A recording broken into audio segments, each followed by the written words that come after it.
جب زندگی کے راستوں کی سمجھ آنے لگتی ہے تو واپس لوٹنے کا وقت ہو چکا ہوتا ہے۔ زندگی کو سمجھنے سے زیادہ زندگی کو جینا سیکھیے، سیلیبریٹ کیجیے، مسکرائیے اور دوسروں کے مسکرانے کی وجہ بنیے۔ جس دن تمہیں یہ معلوم ہو جائے گا کہ جو کام تمہاری مرضی سے نہیں ہوتے وہ تمہارے لیے کتنے بہتر ہوتے ہیں، اس دن تمہاری بے سکونی ختم ہو جائے گی۔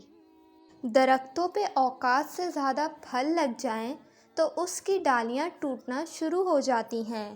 انسان کو اوقات سے زیادہ مل جائے تو وہ رشتوں کو توڑنا شروع کر دیتا ہے۔ انجام: آہستہ آہستہ درخت اپنے پھل سے محروم ہو جاتے ہیں اور انسان اپنے رشتوں سے۔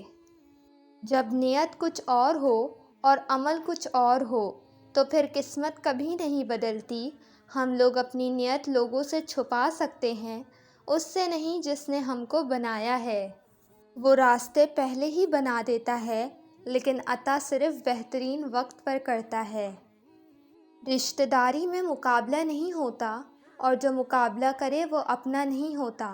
رشتے مقابلہ کر کے نہیں بلکہ ایک دوسرے کے مجبوریوں اور پریشانیوں کو سمجھ کر نبھائے جاتے ہیں۔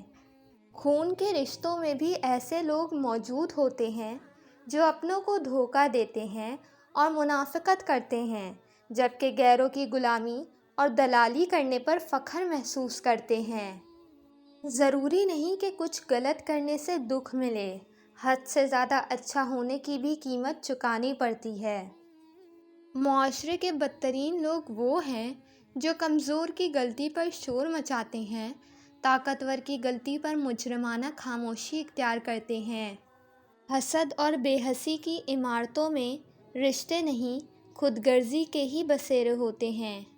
کچھ لوگ جب روتے ہیں تو اس لیے نہیں کہ وہ کمزور ہوتے ہیں بلکہ اس لیے کہ مضبوط رہتے رہتے تھک جاتے ہیں۔